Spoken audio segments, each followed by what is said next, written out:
लोकसभा चुनाव 2024 की बिसात पर बड़े दलों ने बड़े चेहरों पर दांव खेला है। वहीं कई ऐसे भी दावेदार हैं जो निर्दलीय उतरकर इन मोहरों का खेल बिगाड़ने में लगे हुए हैं।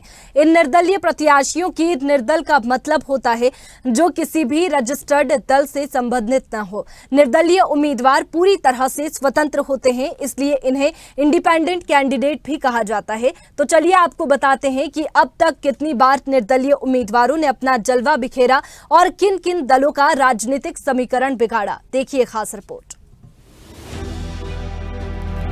एक व्यक्ति जो सामान्य चुनाव में भाग लेने के लिए पात्र है और किसी राजनीतिक दल का सदस्य नहीं है, वह एक स्वतंत्र उम्मीदवार के तौर पर लोकसभा का चुनाव लड़ने का पात्र होता है। स्वतंत्र उम्मीदवारों के बारे में एक तथ्य ये भी है कि एक निर्वाचित स्वतंत्र उम्मीदवार तब तक भारत का प्रधानमंत्री या मंत्री नहीं बन सकता जब तक कि वह एक राजनीतिक पार्टी नहीं बनाता या किसी राजनीतिक पार्टी में शामिल नहीं हो जाता। यहाँ ये बात तो स्पष्ट होती है कि भारत में चुनाव लड़ने के लिए किसी पार्टी विशेष का सदस्य होना जरूरी नहीं है। ऐसे में बड़ी संख्या में लोग निर्दलीय उम्मीदवार के रूप में चुनाव लड़ते हैं, लेकिन जिस अनुपात में वे चुनाव लड़ते हैं उस लिहाज से जीत का अनुपात बेहद कम होता है। बात यदि 1951-52 के पहले चुनाव से लेकर अब तक की करें तो कुल 48,102 निर्दलीय प्रत्याशियों में से 234 निर्दलीय प्रत्याशियों ने जीत हासिल की। सबसे ज्यादा निर्दलीय संसद सदस्यों की बात करें तो 1957 के दूसरे चुनाव में 42 निर्दलीय उम्मीदवार जीतकर संसद पहुंचे थे। तो वहीं ऐसी स्थिति भी रही कि साल 1991 के लोकसभा चुनाव में केवल एक स्वतंत्र उम्मीदवार चुनकर संसद तक पहुंचा। भारतीय चुनाव आयोग के आंकड़ों से पता चलता है कि 1991 के चुनावों के बाद से स्वतंत्र उम्मीदवार सिंगल डिजिट में जीत रहे हैं। हालांकि इतिहास ये भी रहा है कि कई निर्दलीय प्रत्याशी जीत के बाद राजनीतिक दलों का दामन थामते देखे गए हैं। आंकड़ों से पता चलता है कि कम से कम 47 से 163 निर्दलीय प्रत्याशियों ने अपनी जमानत गंवा दी। अब एक नजर इस पर कि अब तक किस चुनाव में कितने निर्दलीय प्रत्याशी जीतकर संसद पहुंचे।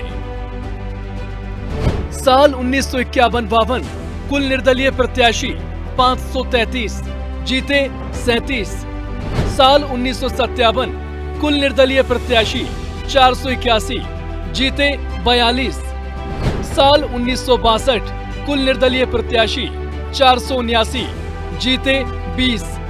साल 1967 कुल निर्दलीय प्रत्याशी 866, जीते 35। साल 1971 कुल निर्दलीय प्रत्याशी 1134, जीते 14। साल 1977 कुल निर्दलीय प्रत्याशी 1224, जीते 9। साल 1980 कुल निर्दलीय प्रत्याशी 2826, जीते 9। साल 1984 कुल निर्दलीय प्रत्याशी 3894, जीते मात्र 13। साल 1989 कुल निर्दलीय प्रत्याशी 3713, जीते मात्र 12। साल 1991 कुल निर्दलीय प्रत्याशियों की संख्या 5546, जीते 1। साल 1996 कुल निर्दलीय प्रत्याशियों की संख्या 10,636, जीते मात्र 9। साल 1998 कुल निर्दलीय प्रत्याशी 1915, जीते 6। साल 1999 कुल निर्दलीय प्रत्याशी 1945, जीते 6। साल 2004 कुल निर्दलीय प्रत्याशियों की संख्या 2385, जीते महज 5। साल 2009 कुल निर्दलीय प्रत्याशियों की संख्या 3831, जीते मात्र 9। साल 2014 कुल निर्दलीय प्रत्याशी 3234, जीते 3। साल 2019 कुल निर्दलीय प्रत्याशी 3460, जीते 4। अब तक कुल निर्दलीय प्रत्याशी 48,102, जिनमें से जीते 234। कई बार लोकसभा चुनाव में राजनीतिक दलों से टिकट न मिलने की स्थिति में बागी उम्मीदवार के रूप में कुछ सीटों पर राजनीतिक दलों के लिए ऐसे उम्मीदवार भी सिरदर्द बन जाते हैं। आजादी के बाद शुरुआती 2 चुनावों में निर्दलीय सांसदों की तादाद ज्यादा रही, तो वहीं इसके बाद निर्दलीय सांसदों की संख्या कभी कम तो कभी ज्यादा होती रही। और यही वजह रही कि समय समय पर निर्दलीय प्रत्याशियों के चुनाव लड़ने पर रोक की मांग को लेकर भी स्वर उभरे।